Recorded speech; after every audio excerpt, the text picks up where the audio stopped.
Ex-police dog keeps barking at tree. Dad finds a lot more than wood inside.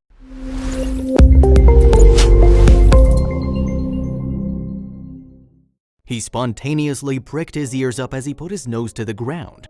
This was something that Smith had never seen his dog do before. Not like this, anyway. They must have stumbled onto something huge. His big paws pressed into the soft soil. He was as still as a statue. He felt compelled to check out the tree that his dog was so interested in, but he knew it would be an ordeal, all right. He could feel his pulse race as his palms became clammy. He wouldn't have believed what he'd stumbled on if he hadn't seen it with his own eyes. When the Smith family first laid eyes on Kyle, the grizzled ex-police dog, they fell in love with him instantly. He'd spent 8 years as a service dog and had just retired. He was ready to live out the rest of his life laying around being loved. After they adopted Kyle, the family loved nothing more than taking him on walks every day. They would often take him to the woodlands close to their home. Kyle loved to chase the squirrels he found, even though he'd never catch them. But there was something else that caught his eye.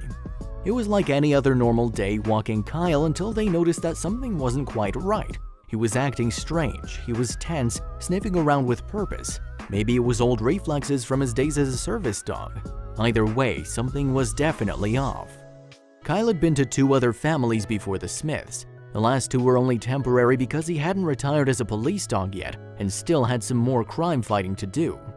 With all his police dog training, Kyle's strengths were in information gathering. He was a real detective, but when it came to having to be aggressive, it just wasn't in his nature. He'd still defend any officers he was with and now his new family if he needed to. Once Kyle had gotten his new partner, Officer John, his training picked up and he soon learned to be more aggressive when the situation demanded it. He'd often defend his new partner with his life. A service dog would more often than not go out on patrol with multiple officers, but when it came to Kyle, he just wouldn't listen to anyone the way he did to Officer John. The two made a great team and shared a special kind of bond together. So the two were on permanent duty together. Kyle was even adopted by John. When Kyle's time on the force was coming to an end, John wanted more than anything to keep him, but with him still on duty, he couldn't look after him. Kyle deserved a loving home with constant attention, and John knew he couldn't give him that. He decided to do what was best for him. That's why he gave him to the Smiths. The Smith family and Kyle were getting along really well. They ended up exercising way more than they used to because of the daily walks, and they felt reassured that they had a new guardian that would keep them safe, until they went for a normal walk in the woods one day. Their house was in the countryside and had a massive woodland that surrounded it on all sides. It was a great perk for Kyle. Any normal dog would have run rampant in the woods chasing after all manner of wildlife. But Kyle found something else. The day started out as it usually did. They started their walk and Kyle bounded ahead of them. They walked the path that they always had, then Kyle insisted they go explore a different route. That's when the family noticed their dog was acting very strange. Kyle had never been out at the city for this much time before. He loved his daily walks in the woods with his new family, but today there was something different they hadn't anticipated. For some time when Kyle was at home, he started acting strange. He didn't want to eat and wasn't as animated as he normally was. But on the walk, he was happy with his tail wagging and bounding about in the wood. They could see that this is how he must have been when he was still in the service. His old reflexes from his police days kicked in as he started burying his nose in the earth, following a trail only visible to him.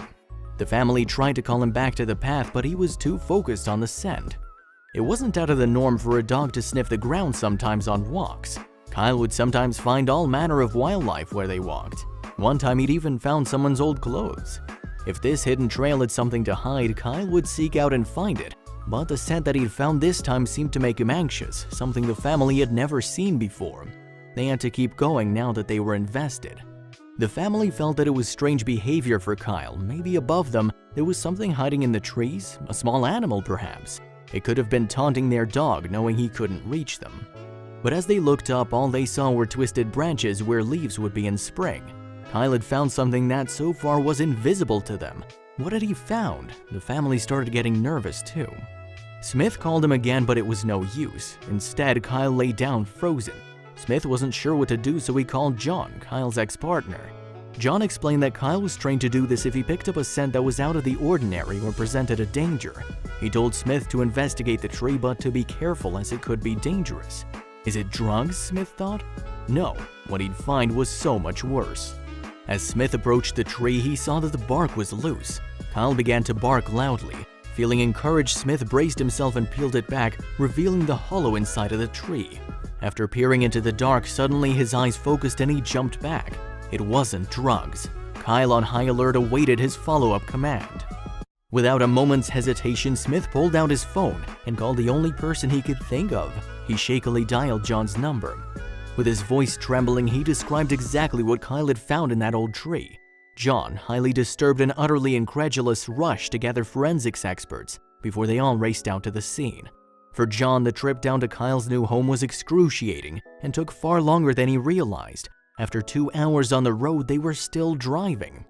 John had been so busy with work that he hadn't been to visit Kyle since he'd been adopted by the Smiths. He felt a stab of guilt about his old partner as they finally arrived.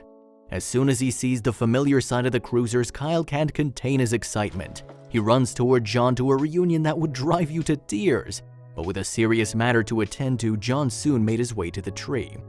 He pulls back the tree bark. His heart races as Kyle urges him on with his barking. His eyes pop as he confirms the heinous sight Smith had described. What is it? Kyle had led them to a human skeleton that had been stashed within the tree. However, it was so well packed within the tree that they had to carefully chop it down to assess what they were dealing with. As they continued their work, Smith was amazed at how lively Kyle became. It was like he was back to his normal self. Smith noted how much Kyle loved John, but while he was watching Kyle, new information was unfolding. Officer John felt completely out of his depth when he saw the remains stashed in the hollow tree. Ready to inform his chief police officer so they could send more reinforcements, he began to dial, but just before he could get a hold of the station, someone stopped him. The forensic experts he'd brought with him stopped him before he could place the call, and it was a good thing they did. They began to unpack their tools and analyze the skeleton to try to place its origin. Usually, forensic investigators need at least a week to conclusively determine whose remains had been found and where or what they'd originated from. They'd stopped John from making the call because what they discovered meant that further investigation wouldn't be necessary in this case. They already had everything they needed. The skeleton was a life-sized human skeleton, but it was also a fake. Someone must have planted it as a Halloween scare or prank within the tree bark and forgot about it.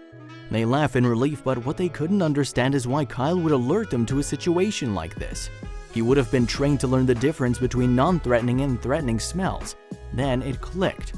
Smith was the first to put 2 and 2 together. He realized Kyle just wanted to see John. His recent behavior showed signs of loneliness. He was missing his best friend and former partner. He knew John would come running at his police behavior. Perhaps that's why he did it? Was it orchestrated? Kyle had been looking at John since he arrived. John looked down at his ex-partner, who was still jumping around in excitement, licking his hands and nuzzling his legs. Then it dawned on him that maybe this had never been about the skeleton. John recalled that in all their years of working together, there was only one quick and foolproof way to get his attention. Kyle must have known that there was no quicker way to make John rush to him. All he had to do was sit and bark at something when he found it, just like he'd been trained to do. John couldn't help but laugh out loud when everything began to make sense.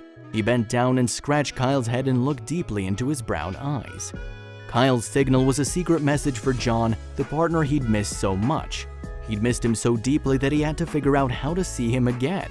Even though Kyle hadn't seen John since he moved to his new home, he remembers the days when they worked together and remains loyal. John, still looking into Kyle's eyes, was incredibly moved by his display of unwavering loyalty and love. He decided to stay at the scene for a little longer so that he could spend some quality time with his ex-partner. As they walked around the woods alone, John could see how happy Kyle was. And before leaving, John made a promise. He was going to visit Kyle as much as he could. Now, John looked back at him for a while and laughed wholeheartedly. He looked at Kyle wagging his tail with a goofy grin, still jumping up and down from happiness. John felt a sudden pain of guilt and heartache, but knew he'd made the right decision. With Smith by his side, petting Kyle and laughing with the ruckus he caused, he thought, what a smart old pup. This story illustrates how little credit we give dogs, but sometimes a dog is smart enough to save an entire family.